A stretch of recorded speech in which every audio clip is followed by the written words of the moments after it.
In today's video, I'm going to teach you how to set the page size in Google Sheets. This process is quite simple and can make a big difference in how your data is presented when printed. Imagine no more cut-off columns or squashed data. Let's dive into the steps to get your spreadsheet looking neat and tidy.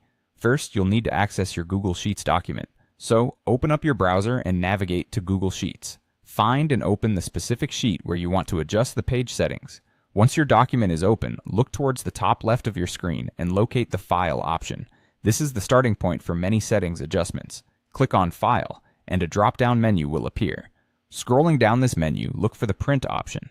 Clicking Print doesn't immediately print your document. Instead, it takes you to the print settings. This is a powerful area where you can control how your document will be laid out on paper.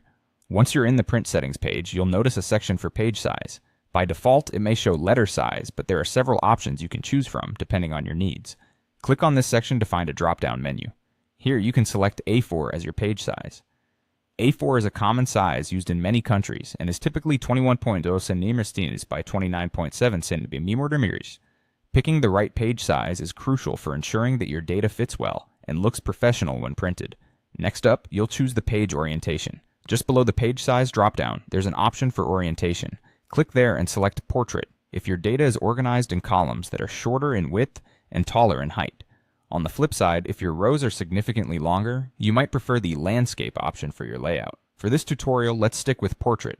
Google Sheets offers a nifty feature called Fit to Width and Fit to Height. These settings help ensure your entire sheet fits well within the defined page size. Click on Fit to Width to automatically adjust the data to fit horizontally within your selected page size. Once you've done that, look for the Fit to Height option. Clicking this will make sure your data fits vertically as well. Now that you've set everything up, look towards the bottom of your print settings and you'll see an option that says Next. Go ahead and click on that. This will proceed to the print preview and confirmation stage. This is the final step in setting your page size, and you can review how everything will look when printed. And there you have it. You've successfully set the page size in Google Sheets, ensuring a well-organized and professional-looking printout for any audience. Try printing now and enjoy the clean, uncut presentation of your data.